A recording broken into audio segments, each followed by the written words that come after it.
Hello viewers, আসসালামু আলাইকুম। Sex শব্দটাই একটা ট্যাবু হয়ে আছে আমাদের সমাজে।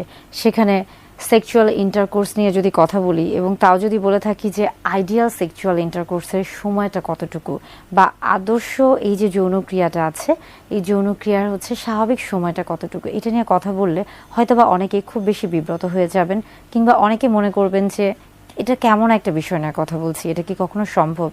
আসলে আমরা বলে থাকছি যে যৌনক্রিয়া তো প্রত্যেকটা নারী পুরুষ, প্রাপ্তবয়স্ক নারী পুরুষের ক্ষেত্রে খুবই স্বাভাবিক এবং প্রাকৃতিক একটি প্রক্রিয়া। এবং এই প্রক্রিয়ার ক্ষেত্রেও কিন্তু অনেক সময় দেখা যাচ্ছে যে অনেকেই বিভিন্ন দ্বিধা দ্বন্দ্বে থাকেন। অনেকেই আমাদের সমাজে এমন অনেকেই আছেন যারা এটা নিয়ে কথা বলতে চান না, আবার অনেকে আছেন যখন তারা কথা বলছেন তখন সেখানে একটা কেমন জানি একটা বিরূপ মনোভাব নিয়ে কথা বলে থাকেন, হয়তোবা একটু কেমন জানি খোঁচানো একটা স্বভাব নিয়ে কথা বলে থাকেন। যেমন অনেক পুরুষদের ক্ষেত্রে দেখা যায় যে তারা যখন তাদের বন্ধুবান্ধব বা আপনজনদের সাথে এই ধরনের কথাগুলো বলে থাকেন, তখন একজন আরেকজনকে খোঁচা দিয়ে বলেন যে তিনি তো অনেক লম্বা সময় ধরে সহবাস করেছিলেন, বা তার স্ত্রীকে তিনি অনেক কষ্ট দিয়ে সহবাস করতে পেরেছেন, কিংবা তার স্ত্রী তার কাছে হেরে গিয়েছে, তিনি জিতে গিয়েছেন। এই যে একটা মানে ট্যাবু বা এই যে একটা কথা, এই ধরনের বাক্যগুলা অনেকে মনে করে থাকেন কি যে এই বিষয়গুলো বোধহয় তাকে অনেক বেশি আমরা বলে থাকি কি যে রিয়েল হিরো, অনেকটা আসল পুরুষ বা আসল নায়কের একটা মনোভাব নিয়ে তিনি এই কথাগুলো বলে থাকেন। কিন্তু আসলে তিনি কি বুঝছেন যে তিনি যে বিষয়গুলো নিয়ে কথা বলছেন এটা তাকে, তার যে বিবেক বা তার যে মনুষ্যত্ববোধ, এটা কতটা নিচু মন মানসিকতার, কিংবা তিনি কোন বিষয়গুলো নিয়ে কথা বলছেন এটা কি তিনি আসলে বুঝতে পারছেন? কারণ এটা তো তার আসলে ব্যক্তিগত বিষয়।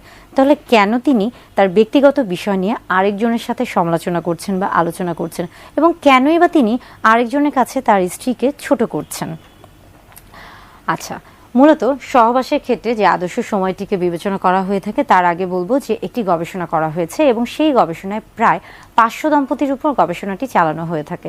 এবং সেখানে দেখা যায় যে প্রত্যেক দম্পতির ক্ষেত্রে ইন্ট্রা ইজাকুলেটরি ল্যাটেন্সি টাইম, অর্থাৎ এই যে পুরুষ লিঙ্গের যোনিপথে প্রবেশের যে প্রথম যে ধাপটা রয়েছে সেই সময় থেকে শুরু করে পুরুষ লিঙ্গ থেকে বীর্যপাত হওয়া পর্যন্ত এই যে সময়টা, এই সময়টাকে আসলে বলা হয়ে থাকছে যে ইন্ট্রা ইজাকুলেটরি ল্যাটেন্সি পিরিয়ড বা টাইম। এই সময়টা আসলে মূলত এক এক দেশে এক এক রকম, এবং এটা নির্ভর করছে বেশ কিছু বিষয়ের উপর। যেমন ধরুন যে ইউকে অথবা আমেরিকার ক্ষেত্রে এটা দেখা গেছে যে অনেকের ক্ষেত্রে 10 থেকে 15 মিনিট হতে পারে, আবার সবচেয়ে কম কিন্তু দেখা গেছে তুর্কির ক্ষেত্রে, এবং তাদের ক্ষেত্রে এটা মাত্র 4 থেকে 5 মিনিট ছিল। তবে আমাদের এশিয়া মহাদেশের ক্ষেত্রে এটা কিন্তু গড়ে 5 থেকে সর্বোচ্চ 7 মিনিট হয়ে থাকে। অর্থাৎ এই যে আদর্শ সময়টা সহবাসের ক্ষেত্রে, এই যে সময়টা, এটা এক এক দেশের ক্ষেত্রে এক এক রকম হয়ে থাকে। এবং এটা কিন্তু আসলে শুধু দেশ না, এটা কিন্তু ভৌগোলিক অবস্থানের উপর যেমন নির্ভর করছে, পাশাপাশি কিন্তু একজন মানুষের শারীরিক মানসিক অর্থাৎ স্বাস্থ্যগত যে অবস্থা সেটার উপরও নির্ভর করছে।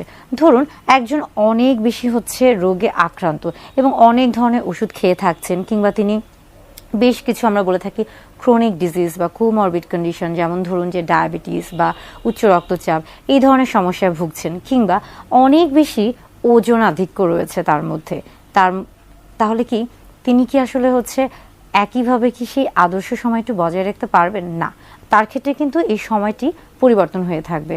আবার আরেকটা জিনিস সকলেরই জেনে রাখা উচিত যে আমরা বলে থাকছি যে 1 মিনিটের আগে যদি বীর্যপাত হয়ে থাকে তাহলে সেটা দ্রুত বীর্যপাত হয়ে থাকে, কিন্তু এই 1 মিনিটের পরে যদি কারো বীর্যপাত হয়ে থাকে এবং এই বীর্যপাতের ক্ষেত্রে নারী পুরুষ অর্থাৎ স্বামী স্ত্রী উভয়ে যদি তারা যৌন তৃপ্তি লাভ করে থাকেন, তাহলে এটা কিন্তু তাদের জন্য আদর্শ সময়।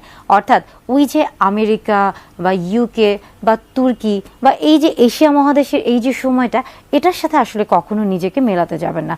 আপনার এবং আপনার সঙ্গীর যে সময়টা, এই সময়টা আসলে আপনারা দুইজন সঠিকভাবে উপভোগ করতে পারছেন কিনা, এবং সেখানে আপনাদের অর্গাজম হচ্ছে কিনা, বা আপনারা সর্বোচ্চ যৌন তৃপ্তি লাভ করতে পারছেন কিনা, বা আপনারা স্বাচ্ছন্দ্য বোধ করছেন কিনা, এটাই মূলত আসলে আদর্শ সময়।